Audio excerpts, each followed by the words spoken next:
service is not complete without thanksgiving. Kaya dako na po tayo natin magbibigay. Tawagin po natin ang ating kapatid, Bro Sandy Cuadro. Wala nga yung medyas ko eh.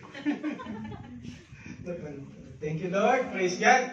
Na-bless po ba ang bawat isa sa Word of God na ating napakinggan sa araw nito? Amen. Tunay na marami tayong nalaman na through Jesus Christ, we are free.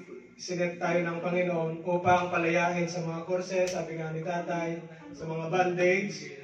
At yun, patuloy lang tayo sa ating Panginoon para matanggap natin yung free gift niya, yung buhay na walang hanggan. Through Jesus Christ, we have been saved. We have salvation, sabi nga. At yun, dadako naman po tayo sa pagbibigay. Sabi nga po, hindi kompleto yung pakikinig lamang ng salita ng Diyos kung walang yung gawa. Ngayon, dadako naman po tayo sa gawa. Sa gawain ito, ay sa bahaging ito, dito naman tayo kumukonekta sa blessing at pagpapala ng Panginoon. Sino po ba ang ayaw ng blessing? Wala, lahat po tayo gusto ng blessing, di ba po? Amen. Ayaw na natin yung mga course, yung mga sumpa, yung mga bandage. Kaya, makinig po tayo dito sa Word of God para sa giving and offering. Hango po yan sa 2 Corinthians 9 and 8. Chapter 9, verse 8. Ang sabi po diyan, and God is able to bless you abundantly, so that in all things, at all times, having all that you need, you will abound in every good work. Amen po? Amen. Paano po mangyayari yan? Alam na po natin yan nung last po, na kung hindi niyo po nakakalimutan, na talakay ko po yung about giving, yung may keywords po tayong LTO, di ba po? Yung L po, love. Yung T, trust. And O, yung obedience. Ayun po sa pagbibigay. Dapat may apply po natin yun. Dapat meron po tayong pagmamahal. Dapat mayroon tayong pagtitiwala at pagsunod sa salita ng Diyos. Ano po ang sinasabi ng ating Bible about giving? Di ba po mayroon tayong gasgas na principle na ina-apply dito, yung sa Malakay 3:10 po. Yung dalhin ninyo ang ikapo, buo po yung ikapo, sabi doon. At yun, ibubuhos ng ating Panginoon ang kanyang pagpapala na nagmumula sa langit, na wala na tayong paglagyan, yung umaapaw na. Gusto niyo po ba yung pagpapalang umaapaw? Amen. Amen. Kaya po, para po mangyari itong God will bless you abundantly, kailangan sundin natin yung yung prinsipyong to. Kasi itong prinsipyong to, mula pa to sa Old Testament. Pero wala pa yung Old Testament, ginagawa na to ni Abraham and Jacob, di ba po? Si Abraham, kung inyong natatandaan ng kanyang kwento, at si Jacob, sila yung mga taong pinagpalang lubos. Si Jacob, di ba, yung kinuha sa kanyang lahat, pero ibinalik sa kanya ng 100-folds o kaya ganun. Sobra-sobra siyang pinagpala. Ganun din si Abraham. Lahat ng mga descendant ni Abraham, pinangakuan ng Panginoon ng blessing. Ang lahi mo ay magiging singrami ng bituin, sabi ng ating Panginoon. Kaya napakaraming lahi ang naging descendants ni Abraham. Bakit sila pinagpala ng Panginoon? Kasi doon sa dalawang karakter nila, yung pagiging obedience nila at faithfulness. Kaya, sa pagbibigay, kailangan i-apply natin itong obedience at faithfulness. Ngayon, pag ginawa natin to, ayan, mangyayari yan sa ating buhay. Na pagpapalain tayo ng ating Panginoon, na kung saan, di ba po nakatali tayo? Sino mga nakatali sa kahirapan, sa utang, lagi may problema, may mga bills, di ba po? Nakaka-relate tayo dyan, hindi nawawala yan sa atin.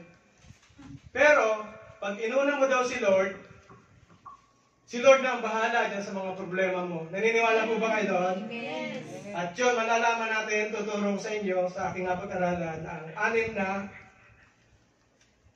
mangyayari sa iyo pag ginawa mo ito. Sabi sa number 1, pag binigay mo, sumunod ka sa pagbibigay sa ating Panginoon, inuuna mo si Lord in giving, you will have all you need. Number 1 po yan. Sabi po sa 2 Corinthians 9:8, and God will generously provide all you need. Amen po ba? Naniniwala po ba kayo? Amen. Amen. Kasi ang Panginoon ay makapangyarihan. Siya may likha ng langit at lupa. Walang imposible sa Kanya na hindi pwedeng ibigay sa iyo. Kaya maging faithful tayo kay Lord.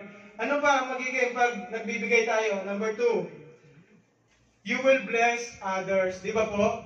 Mabe-bless mo yung iyong kapwa, iyong pamilya, yung kung sino mga pinagbibigyan mo, yung church na inatinan mo, mabe-bless mo sila. Sabi din po yan sa 2 Corinthians 9:8. Then you will always have everything you need and plenty left over to share with others. Alam niyo po ba pag nagbibigay kayo, hindi niyo mamalayan, nagkakaroon kayo na nagkakaroon para ibigay, di ba po? Naalala ko, munting yung nabigay ako ng medyas, ngayon meron na naman akong medyas. Kinuha pa. Praise God. Ayun, hindi kayo pawawalan ni Lord. Kung ano yung ibinibigay nyo, magkakaroon kayo at magkakaroon. Di ba po, balimba pera, bariya, lagi ako namimigay sa mga pamangkin ko. Palaging mayroon na dumarating. Hindi ka mawawala, sabi nga. Pag si Lord na nagsabi, yan ay totoo, kaya paniwalaan natin. Number 3, you will be equipped to be more and more generous. Sabi nga sa kanyang salita, 2 Corinthians 9:10 and 11, in the same way you will provide and increase your resources, then produce great harvest, generosity in you. Yes, you will be enriched every way so that you can always be generous. Yun, sinabi yun sa banal na kasulatan. Kaya, si Lord ang mag-i-increase ng mga resources mo kapag patuloy ka nagiging generous. Hindi ka maubusan, sabi ni Lord. At pang-apat, the people will will be thankful. Di ba po, pag may natulungan tayo, ang response sa atin ang nabigyan natin o natulungan natin, salamat sa iyo. Thank you, God bless you. Oh, nagiging malapit siya kay Lord na nabubuksan yung kanyang pag-iisip, ang kanyang puso, ang kanyang labi upang i-worship si Lord. Hindi ikaw. Kasi yung ginagawa mo, ang gino-glorify mo lang ay si Lord. Kaya dapat mag-glorify si Lord sa pagbibigay natin yung ating ginagawa. Pang-5, people will be drawn to Jesus and respond to the gospel. Sabi nga sa 2 Corinthians 9:13, as a result, your ministry will give glory to God. For your generosity to them, and all believers will prove that you're obedient to God. Good news of Christ, sabi nga. Ayun, maniniwala sila na yung pinaniniwalaan mong salita, yung sinusunod mong Word of God, ay maniniwala din sila kasi lahat ng resources mo ay nanggagaling, naniniwala tayo na lahat ng nasa atin ay nagmula sa Panginoon. Kaya, yung binibigyan natin, maniniwala na rin siya na, uy, iba yung provider nito ni, sino ba, si Kuya Mike. Iba ang pagka-generous nito. Alam ko, may sinusundan tong prinsipyo. Kaya, yun, titingnan natin yung mga binebless na tao, di ba? Si Ate Jenny, tingnan niyo yan, gayahin niyo yan. Ano to? Mayaman yan, pag magbakasyon yan, dapat sumabay kayo. Punta kayo ng pagod-pod kung saan. Praise God. At number 6, people will pray for you. Di ba, pag nagbigay kayo, ay Lord, pagpalain ka. Pagpalain niyo palalo ito.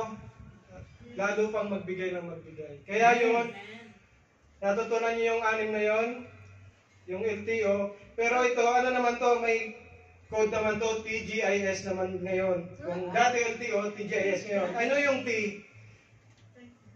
Sino makakahula? May medya sunod. Ang T, tatlo ito, time, talent, and treasure. Kailangan, hindi lang sa pagbibigay, yung pera, alam nyo ba, na yung pagbibigay, hindi lang sa larangan ng pera, pananalaki. Meron din po yung time, yung tulad niyan, yung paglaan nyo ng oras kay Lord, napaka-importante yan kay Lord. At yun yung talent. Kung sino dyan may magandang boses, may mga talento sa music, sa pagluluto, huwag kayong mahiyang i-share yan kasi si Lord ang magpapala sa inyo. Yung mga talento nyo na hindi nyo ginagamit, kukunin niya ni Lord, sabi nga, di ba?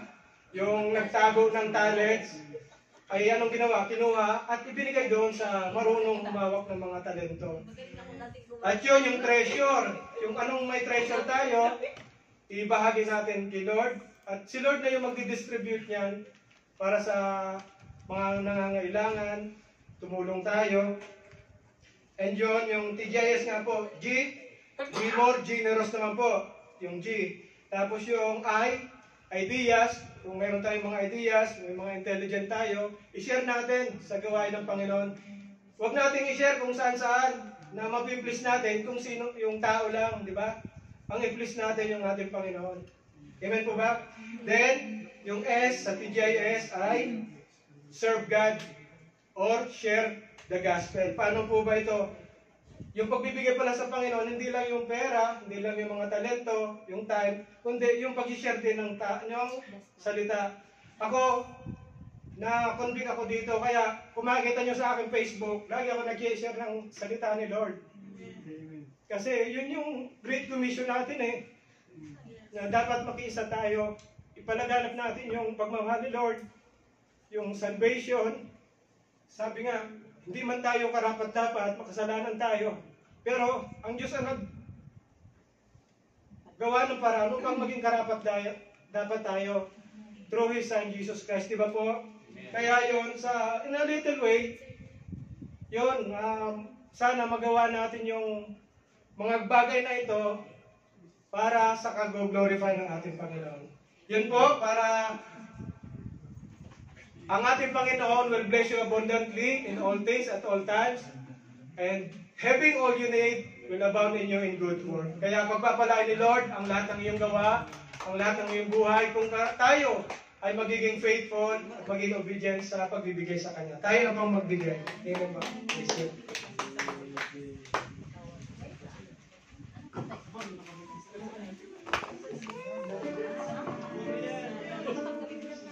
Yes, salamat sa iyo, aking Panginoon. Salamat, Jesus. Ako'y ibig mo, yes Lord. Aking ang kinubo. Share ka na ng iyong ang tanging alay ko. Ang tanging alay ko sa'yo, aking Ama, ay buong buhay ko, puso at kaluluwa.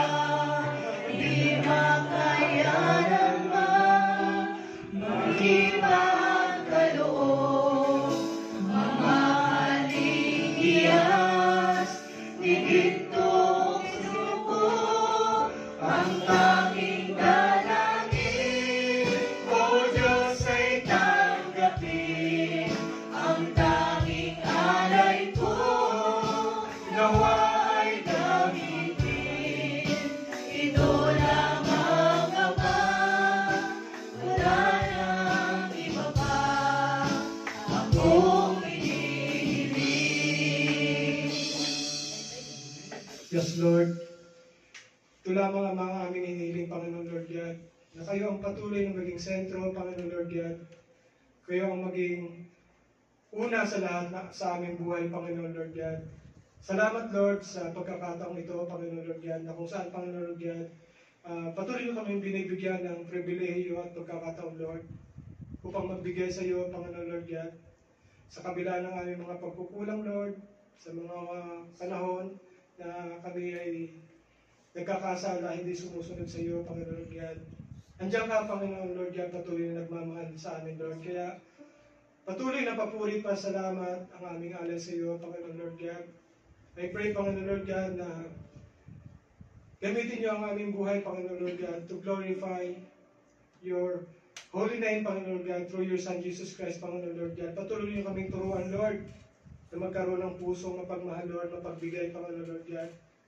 At huwag mawawala sa iyong presensya, Panginoon Lord God.